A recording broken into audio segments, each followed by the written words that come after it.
evening, everybody. I am John O'Loughlin. Welcome to my channel. And tonight we are reading from Rulers of Evil by Tupper Saussy. We are now at our 12th part of the book. Good evening, Kathy Sue. Thank you so much for being here. Corky, it's always a pleasure to have you in the chat. And we have, 14 people with us already. And I'm looking forward to this bit of Tupper Saussy's book, because he really does emphasize the importance of two of the Carroll family that are here in Maryland. Charles Carroll of Carrollton. Hello, Ann. How are you? Charles Carroll of Carrollton. And maybe Andy can find a Wikipedia page for Charles Carroll of Carrollton, because there's something I want to show about that. And while he's looking for that, the other one is John Carroll. John Carroll of, the area that would be Washington, D.C. And he, the founder of Georgetown University, the first Catholic bishop in the United States. And we heard about that some in reading from How the Nation Was Won by Graham Lowry about a week ago, where we identified the political issue of having bishops in America, and how shocking it was to the people who thought they'd gotten away from that European system, whether they were Catholics or whether they were Presbyterians, or, or especially the Congregationalists, the Puritans, and the Baptists. All of them were against having a superstructure above the local priest or minister. Nevertheless, politically, it was somehow became the fact that first a Catholic and then an Anglican bishop was appointed, and then from there, of course, it's just grown like crazy. So that presence of John Carroll as a young Jesuit priest in Maryland, charged with kind of really overseeing not only Maryland, but also all of the Catholic people from here to Louisiana. A huge area to cover, even though there were very few Catholics anywhere between Maryland and New Orleans and Louisiana. So let's go back up to the top and look at Charles Carroll for a second, because I do think if you'll scroll back up to the top, I want to make a comment about his. So he was the wealthiest man. Look, there's a painting of him.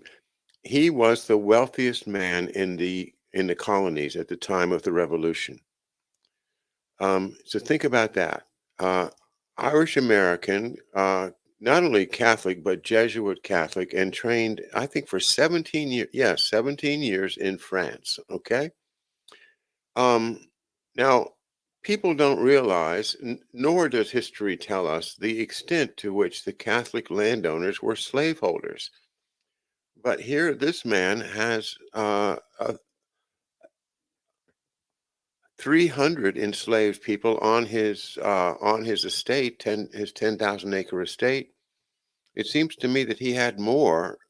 Um, the idea of the Catholics being innocent of slavery is just wrong. They were deeply in it. And also, this is an interesting connection for David Underdown, is that he was one of the founders of the Baltimore and Ohio Railroad. So that's a topic for another time, but he was alive until 1832. He was the last of the signers of the Constitution to die. And I think it's also noteworthy that his wife died of addiction to laudanum, opium addiction. just part of the landscape that we don't often think of. Here we've got all of these estates and everything. Can we go to the part where he gets to to the revolution? Just scroll down a little bit, Andy. Um, okay, hang on right there. This is what I wanted you to want to quote to you. In the early 1770s, Carroll appears to have embraced the idea that only violence could break the impasse with Great Britain. Now, just take a breath for a second and realize that this man is a Jesuit, okay? His brother is or will soon be the Jesuit bishop, Catholic bishop in charge of all the priests in America. So, who is he to be advocating violence? I thought, the priests and, they were supposed to be like all for peace, right? But here's this guy, and we have this exchange. Samuel Chase. We have the better of our opponents. We have completely written them down. Well, Carroll says, and do you think that writing will settle the question between us? And Chase says, to be sure, what else could we resort to? And Carroll says, the bayonet. The bayonet. That's Carroll, 1770. Our arguments will only raise the feelings of the people to that pitch when open war will be looked to as the arbiter of the dispute. Where do you think he learned that? He learned that in France and Belgium studying with the Jesuits. So this I'm thanks, Andy. I'm done with the Wikipedia article now, but I recommend that you study Charles Carroll of Carrollton for many reasons, especially in light of what we are reading tonight from Tupper Saussy's very interesting book, Rulers of Evil. And we left off on page 194. I'm going to have a sip and we'll get started.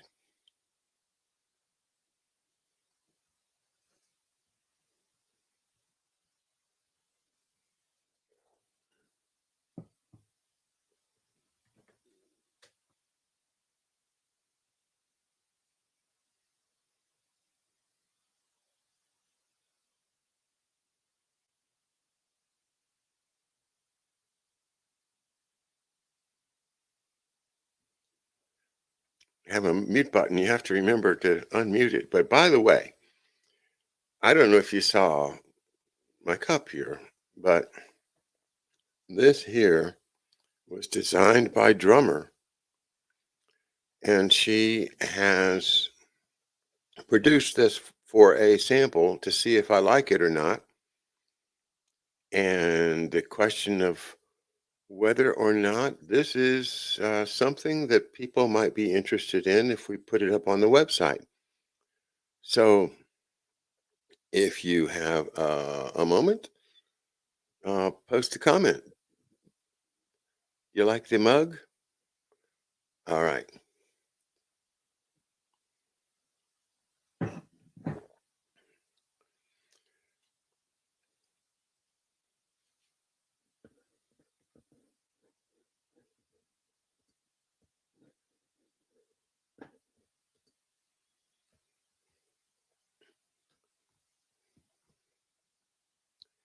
Now, we left off with Lorenzo Ricci, who our author proposes, is the true author of Sun Tzu's The Art of War.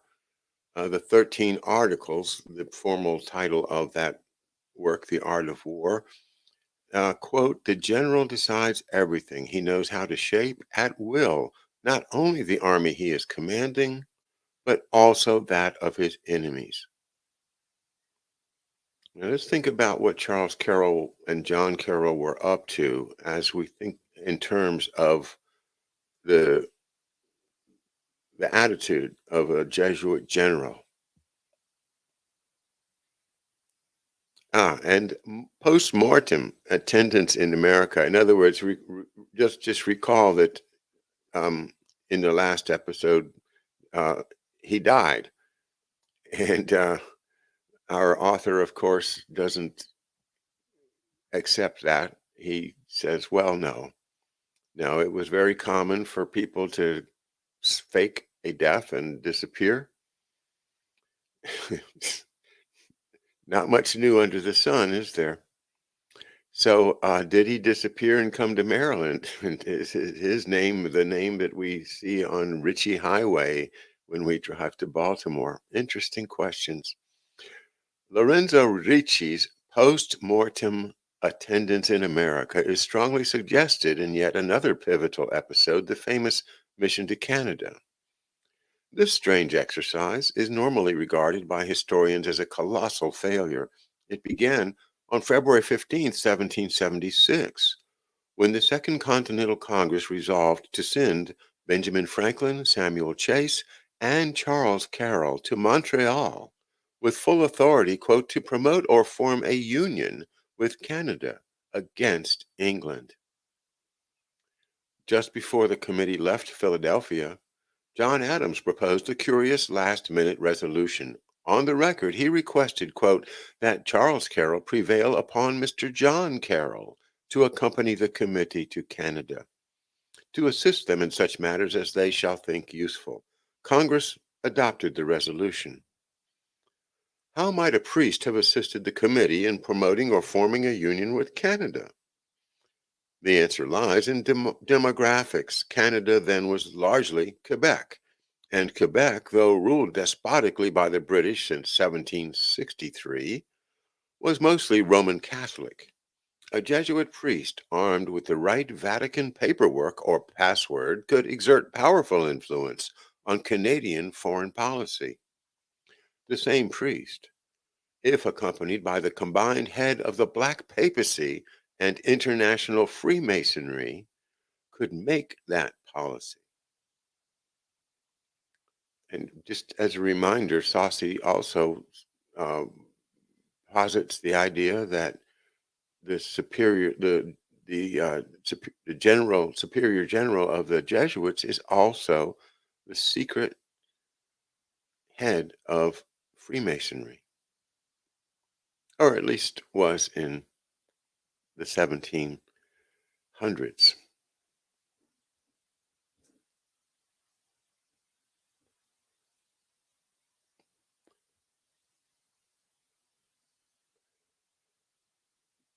The mission arrived in Montreal only to learn that Bishop Briand of Quebec had ordered Pierre Floquet, the Jesuit superior in Montreal, to consider John Carroll persona non grata. Floquet, however, defied his bishop and invited Carroll to say a mass in his home anyway, for which Floquet was immediately suspended from his priestly functions. The incident colored the mission with disaster. Parentheses, although Floquet was restored, according to Walsh's American Jesuits, after a simple apology. Disaster was verified when the committee returned to Philadelphia with no prospect for any union whatsoever with Canada. Congress lamented that America's first diplomatic legation had failed. But America's first diplomatic legation was Sun Tzuan and Jesuitic, and Jesuit diplomacy can be expected to conceal victory behind mishap, as the 13 Articles put it. Quote, you must have a real advantage when the enemy believes you have sustained some losses. So we examine the Canadian mishap for a real advantage and discover something far more valuable than the originally sought union. While Bishop Briand was outwardly demeaning John Carroll, the mission was obtaining from Canada a position of neutrality. This was a significant achievement considering Canada's good relationship with Great Britain on the one hand and 2 centuries of hostilities toward New England on the other.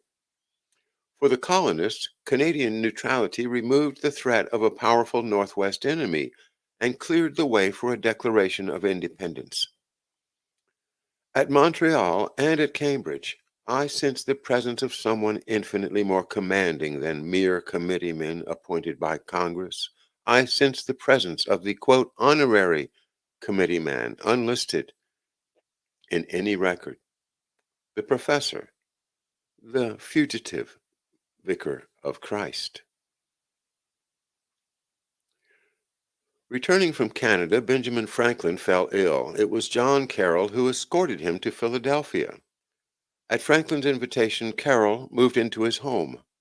Franklin acknowledged the fact in a letter dated May 27, 1776, mentioning Mr. Carroll's friendly assistance and tender care of me. These were critical weeks of countdown to the Declaration of Independence.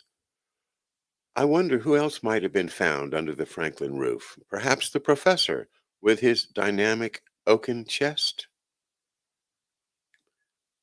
The professor, of course, if you don't recall from earlier, is the uh, one of the names given to Lorenzo Ricci in Saussy's idea of what really happened.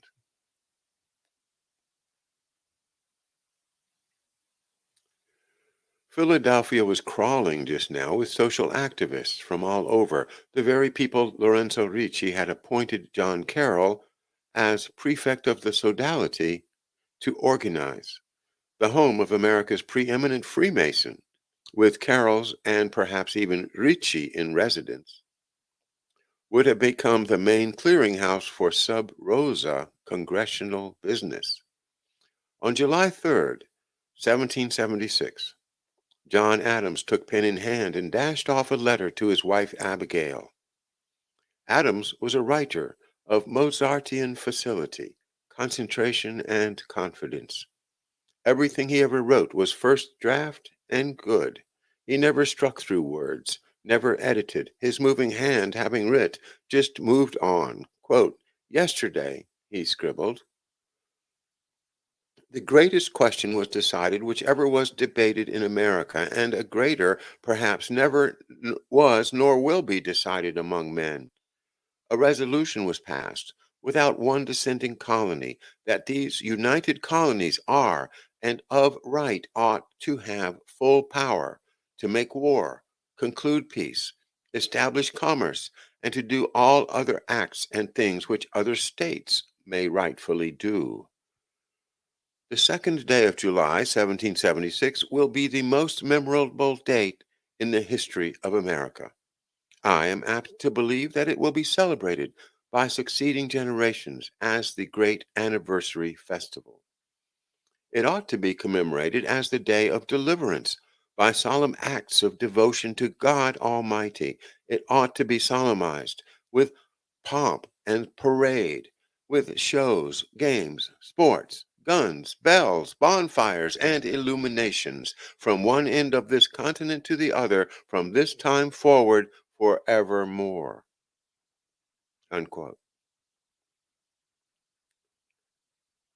If the Black Papacy truly had orchestrated America's breakaway from England, we would expect to find the second day of July to be rich in Kabbalah and in Roman Catholic liturgical color. All right, that sentence it says a lot. I'm going to read it again. If the Black Papacy, i.e., Lorenzo Ricci, had truly orchestrated America's breakaway from England, we would expect to find the second day of July to be rich in Kabbalah or Kabbalah, however you say it, and in Roman Catholic liturgical color. Why? Where does he get that idea? Well, because he studied it. And it's one of the things I've been looking into a bit myself. And the presence of Kabbalah in Freemasonry goes way back in the 1600s, and there's so much that we don't know that happens in places like Germany, Russia, Central Europe, as Professor Hamamoto and I were talking about last night, that huge populations of very different cultures and traditions has an influence upon us, although we don't study it. And the Kabbalah is part of that. So, unfortunately, because I don't like to study things that are esoteric like that, I really don't. But it's part of history too. So it's very important that we do pay attention to it. And that's going to be some more of our subject as we keep reading tonight. Excuse me just a second.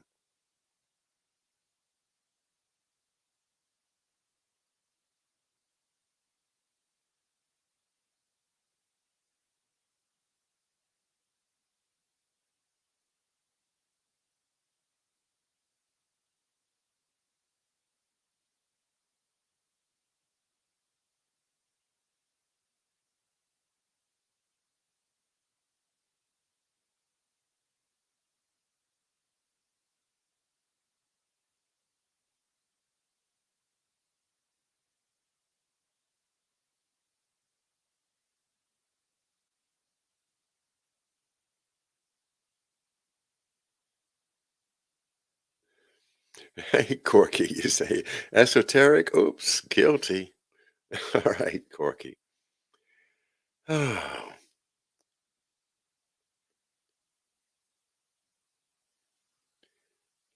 yes. Well, professor's here. Great, great. Yeah, I was just thinking about our fascinating conversation last night. I so much enjoyed it, and it's been resonating in my mind since then. Great. So glad you're here. All right, let's read some more.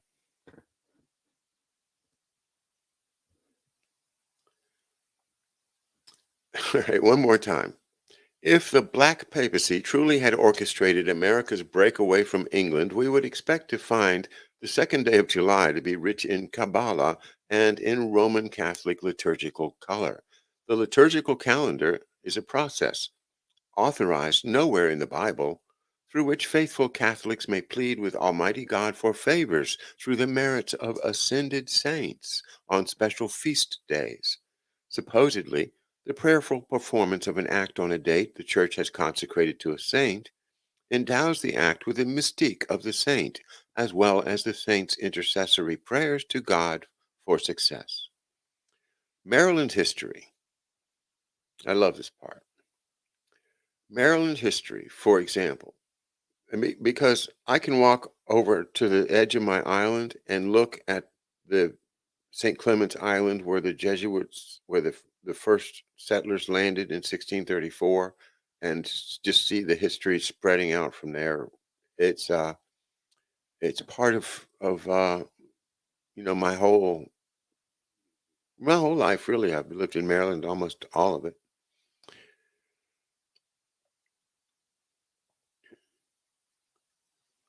Maryland history, for example, is grounded in the liturgical calendar. We recall how the original settlers of Maryland, many of whom were Roman Catholics, set sail from England under the spiritual direction of Jesuit Father Andrew White on November 22nd, November 22nd, 1633. November 22nd is the feast day of Saint Cecilia, a 3rd century Roman martyr and traditional patroness of musicians. Did Cecilia's spirit bless the voyage with musicality to cheer up an otherwise oppressive boredom? The voyagers reached landfall the following year on March 25th, Annunciation Day, feast of the angel Gabriel's announcement to the Virgin Mary that she is pregnant with the Son of God. Annunciation Day contains the joyful mystery of an angel's announcing the planting of the divine seed within a virgin matrix. Did the settlers imagine themselves planting the seed of a new social order in a strange wilderness? The whole enterprise blessed by God through the merits of the Virgin Mary's unique relationship to him. Then, exactly 1 year later, on Annunciation Day 1634, Father White consecrated the colony of Maryland to the Virgin Mary.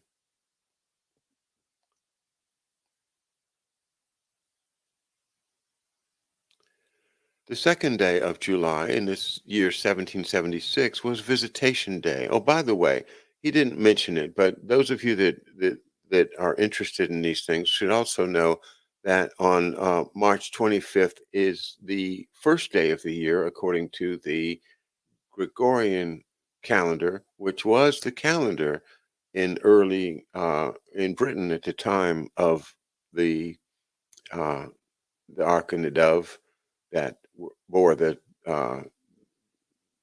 Calvert family and all of their workers and indentured servants and Jesuits to Maryland in 1634.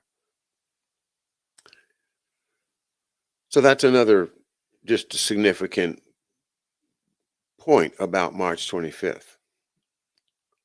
The second day of July in 1776 was Visitation Day, commemorating the event recorded in the first chapter of Luke, where the Virgin, pregnant with the Messiah, visits her cousin Elizabeth, who is pregnant with John the Baptist. No day in the liturgical calendar is more suited to Bellarminian liberation theology than Visitation Day.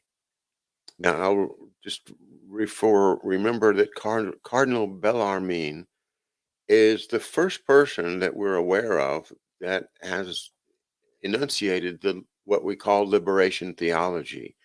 And that is the theology that was preached by the liberal Jesuits in Central America against the dictators and the death squads.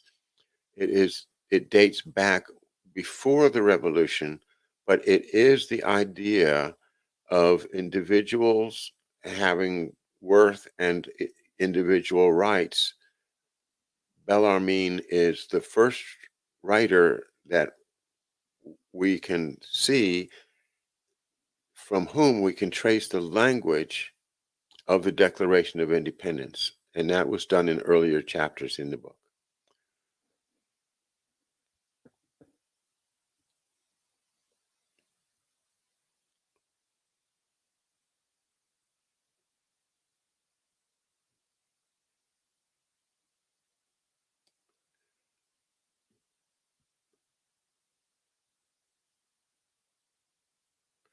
Okay. Saint Margaret Marie Alacoque, whose visions inspired the Jesuit social action cult of Sacred Heart. You've seen the Sacred Heart. If you've ever been to a Catholic church or function, you might have seen it printed somewhere, but it's a heart, and it has the ring of thorns around it, and it's a uh, that's what he's referring to as the cult of the Sacred Heart. And she was a member of the Visitandines, an order of nuns devoted to the Visitation. Visitation Day's scriptural basis is the Virgin Mary's ecstatic sermon to Elizabeth at Luke. This famous ejac all right, this famous ejaculation, known as the Magnificat, the opening word in the Latin Vulgate's rendering of the passage, meaning, quote, it magnifies, literally defines the social action called for by Sacred Heart in Philadelphia on the second day of July, 1776. Quote, my soul doth magnify the Lord, and my spirit hath rejoiced in God my Saviour. For he hath regarded the low estate of his handmaiden. For behold, from henceforth all generations shall call me blessed. For he that is mighty hath done to me great things, and holy is his name, and his mercy is on them that fear him from generation to generation. He hath shewed strength with his arm. He hath scattered the proud in the imagination of their hearts. He hath put down the mighty from their seats, and exalted them of low degree. He hath fulfilled the hungry with good things, and the rich he hath sent empty away. Unquote. Scattered the proud, put down the mighty, exalted them of low degree, filled the hungry, emptied the rich. This is the rhetoric of Christian redemption, yes, but in the context of Lorenzo Ricci's agenda, it is the rhetoric of rebellion to tyranny, the very point of the Declaration of Independence. And it's spoken by the Virgin Mary, patroness of the Society of Jesus, patroness of Maryland, indeed, patroness of Roman Catholic conquest on the day particular to her. Now, is that not quite a feat of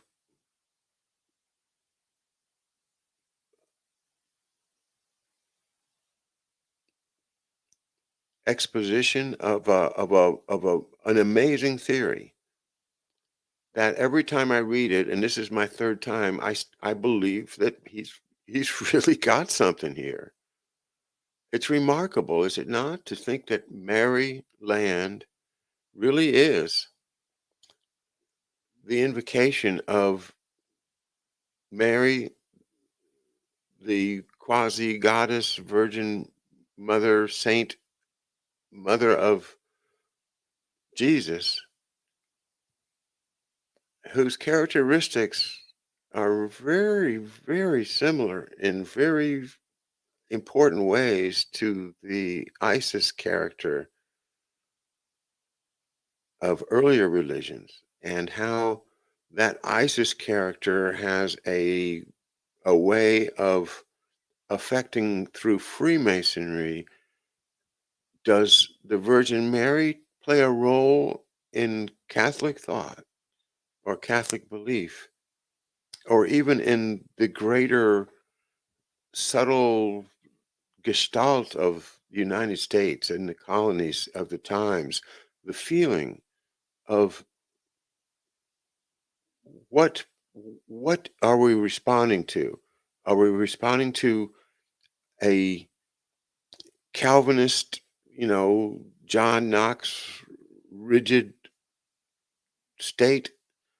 No, I think not. I think we're responding to something inherently in the female goddess realm.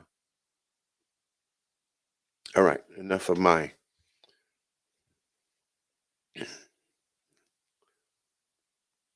Okay, here we go with the numbers.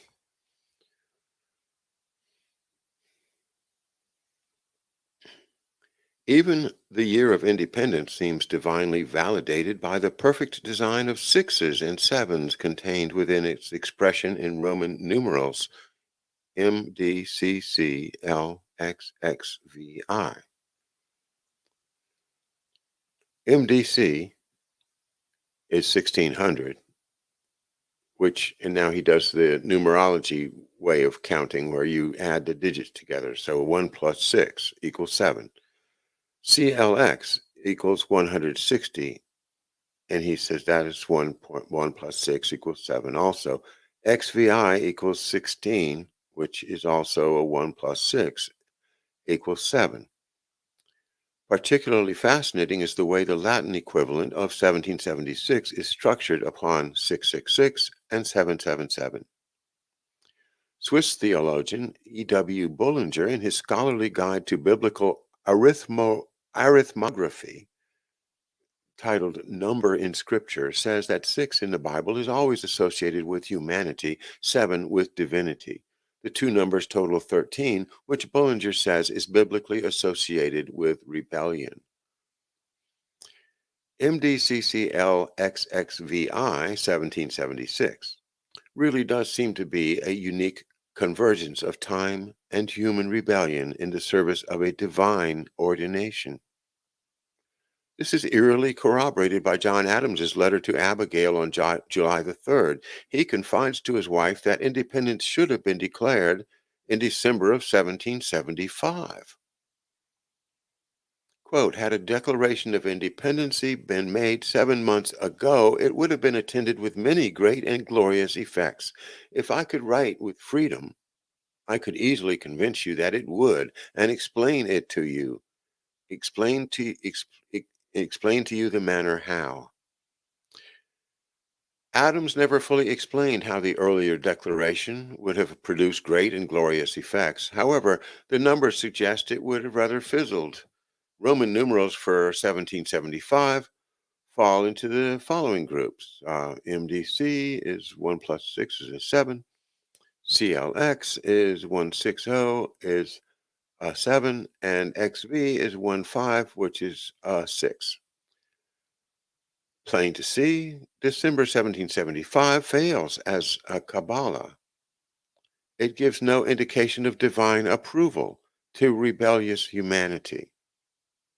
This is why I believe Lorenzo Ricci held out for 1776. Of course, a sufficiently Gnostic Jesuit would see in MDCCLXXVI more than good numbers. He would see an encapsulation of the very origins of the Society of Jesus.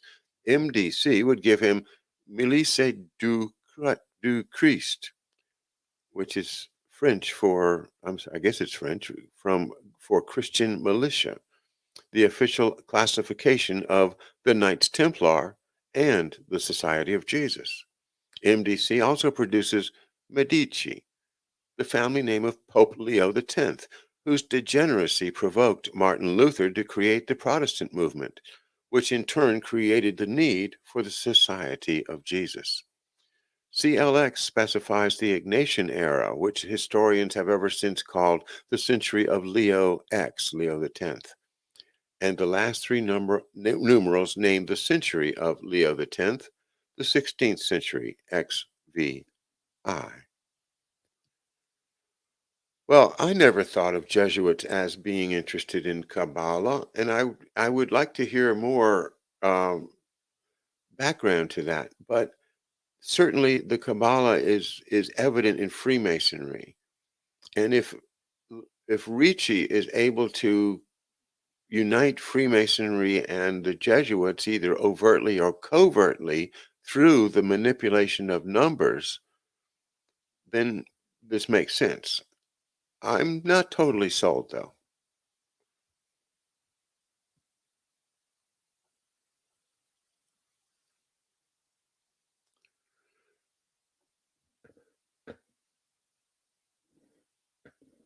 When it came time to sign the Declaration of Independence, how could Lorenzo Ricci not be present? How could he, who had labored more than 17 years for this superbly Bellarminian ambiance, not participate in the excitement? There is a story, usually told in conjunction with the professor and the flag committee, involving another mysterious stranger, one who suddenly appeared in the legislative chamber of the old State House in Philadelphia on the night of July the 4th. The moment was tense. Independence had been resolved, but the documents lacked signatures. Some were having second thoughts about the risks. Masonic historian Manly P. Hall, and he's somebody you might want to look into for exactly that, Masonic history, writes, quote, "It was a grave moment, and not a few of those present feared that their lives would be forfeit for their audacity. In the midst of the debate, a fierce voice rang out. The debaters stopped and turned to look upon the stranger. Who was this man who had suddenly appeared in their midst and transfixed them with his oratory? They had never seen him before. None knew when he had entered, but his tall form and pale face filled them with awe. His voice, ringing with a holy zeal, the stranger stirred them to their very souls. His closing words rang through the building. God has given America to be free." As the stranger sank into a chair, exhausted, a wild enthusiasm burst forth. Name after name was placed on the parchment. The Declaration of Independence was signed. But where was the man who had precipitated the accomplishment of this immortal task, who had lifted for a moment the veil from the eyes of the assemblage and revealed to them a part, at least, of the great purpose for which the new nation was conceived? He had disappeared, nor was he ever seen again, or his identity established. Be warned, this is only a story, unsupported by primary source material. John Adams, the most talkative of the framers, said not a word about it. But we know from Adams's own pen that some kind of gag order had been imposed upon the signers. If I could write with freedom, he had told Abigail. Could Manly Hall have received the story through Freemasonry's well insulated oral tradition? Could the stranger whose voice rang with a holy zeal have been the professor Lorenzo Ricci? Could the wild enthusiasm with which the legislators signed the declaration have resulted not from Ricci's inspiring pep talk, but upon his disclosure of documents taken from the oaken chest?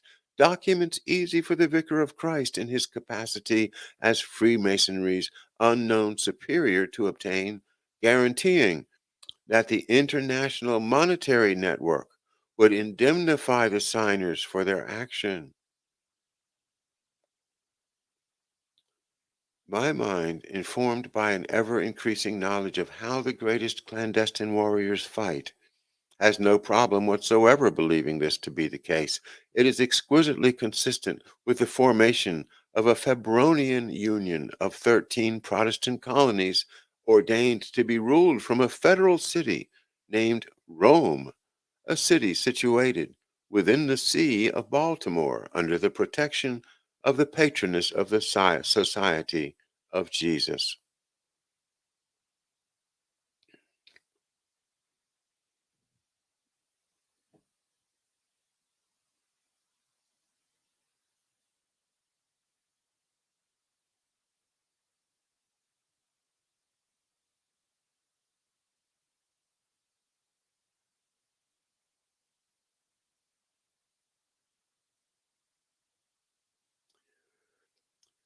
Well, how's everybody doing?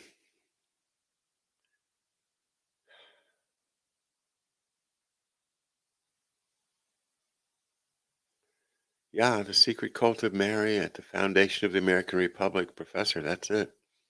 I have not read any Dan Brown. I imagine that you, being the cultural forensic expert, probably have not avoided it, but I have a hard enough time keeping things straight that I find in nonfiction books. I don't want to clutter my mind with things. That's why I stay away from UFOs, for instance. I'm not saying they're not it's not real. I'm just saying I just don't do it. That's all. I just can't. I got so much. Mm.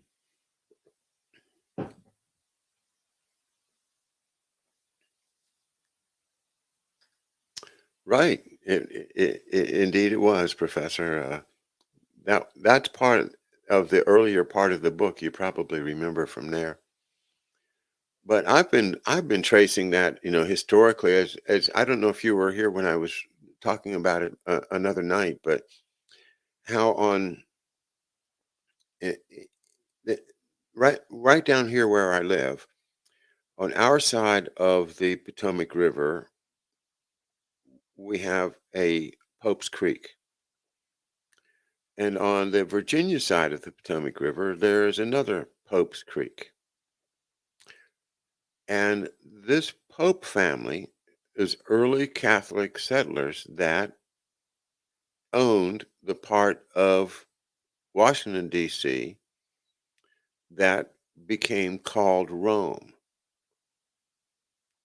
So, and the popes kind of worked their way up to Washington while another family was growing in Virginia and stayed on the Virginia side, Washington on the Maryland side, is the Masons.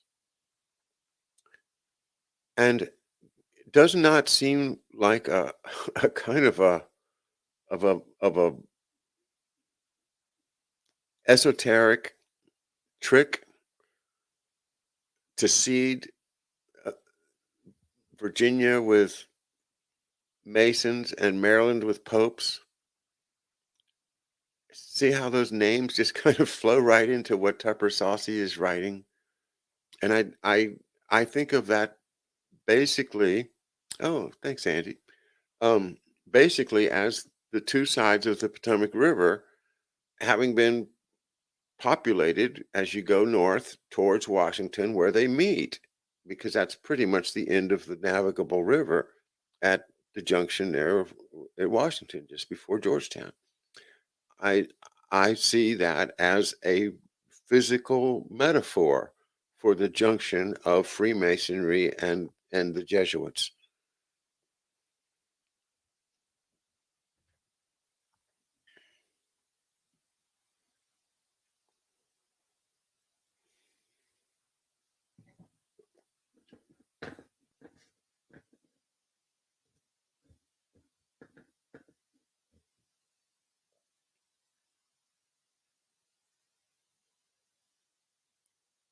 One of the more intriguing clues that the United States of America was established under regimini militantis ecclesiae is the new republic's Great Seal.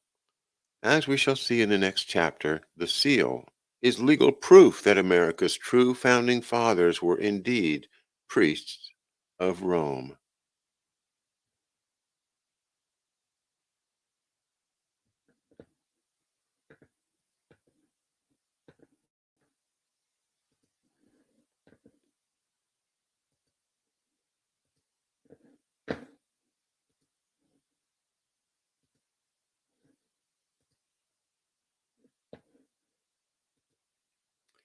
So here is a page from the book with us. Of course, these are black and white, but you can see the images. Annuit Chaptis, the triangle with the all-seeing eye, and the burst of light behind it, the separation of the pinnacle of the triangle from the base of the triangle. You see the 13 stars there. 4, 5, 6, 7, 8, 9, 10, 11, 12, 13. And and down at the bottom, MDCCLXXVI, the very Roman numerals that we just studied in the last chapter. That is the Great Seal of the United States.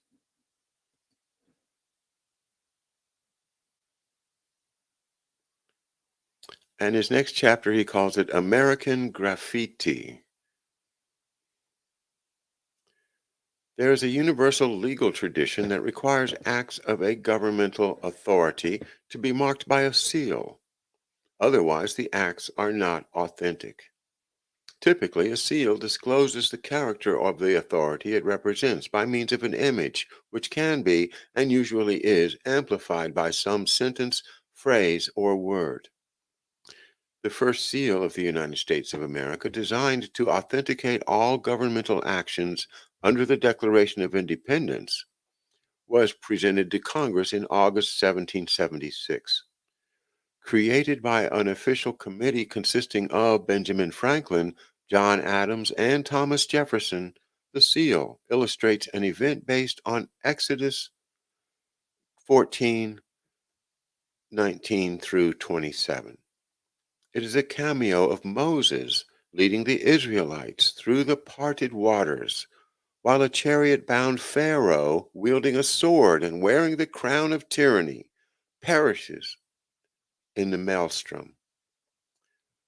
Framing the picture are the words, quote, "Rebellion to tyrants is obedience to God." And there you see it. And he calls that the Mosaic Seal of August 1776.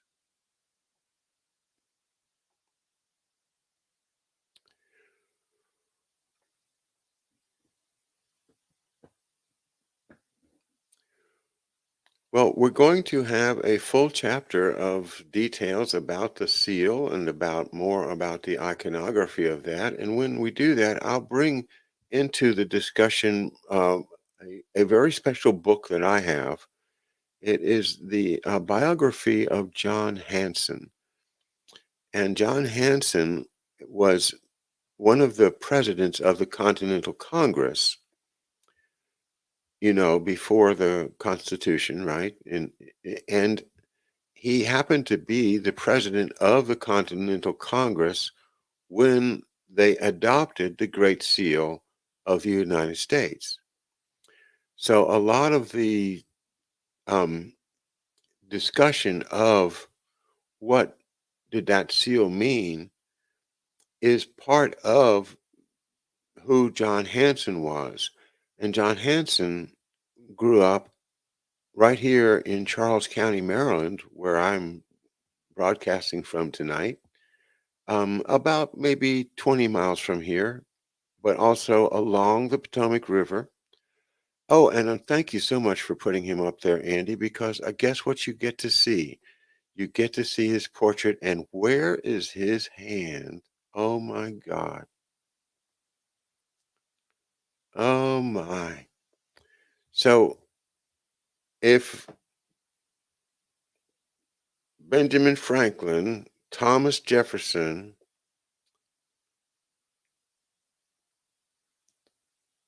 and the other one, I forget, designed it, it was John Hanson who signed it into law and made it official. So that's a man that I've studied a bit of. I've looked for literature on him everywhere, and there's just not very, very much. But there's a great article back in the Maryland History magazine from back maybe 50 years ago now that I'll dig out, which really does describe him and some things about him that may be the reason that he's not very well known. All right. Thanks so much. Everybody have a wonderful weekend. I'm going to have a wonderful weekend. I get to play music all weekend. It's the holiday season, and thank goodness the, the gigs are coming back for us musicians. So I'll be enjoying myself until Monday, and then I'll see you on Monday. Now, next week, we've got an amazing week lined up. We've got on Monday, we have Garland Nixon will be back at 8 p.m. and or 8:15 p.m. Um, he is just a delightful genius as far as I'm concerned in terms of political analysis and his perspective as a uh, as a real television journalist for 30 some years, I guess. It's just quite an honor to have Garland Nixon with us. So Monday night, don't miss it, 8 p.m. Tuesday, 11 a.m. A very first. I think I might be the first person to have snagged Sean Ross. Sean Ross, Geo-Ray of the YouTube channel, and a man who's incredible esoteric. And those of you who like esoteric, we're going to love this show next Tuesday at 11 a.m., broadcasting from Europe. And I'm just delighted to finally get to connect with Sean Ross. Now, Wednesday night, we're going to be back with David Underdown. And that is going to be our lineup of live shows next week. Then I'll be doing some more reading in the minefields to wrap it up. Thank you so much for being with us this week, and thanks for checking in over at screamingospreys.com. Don't forget, we do appreciate the support. The Patreon button is there, and appreciate it if you have the opportunity and want to support the channel. Thank you.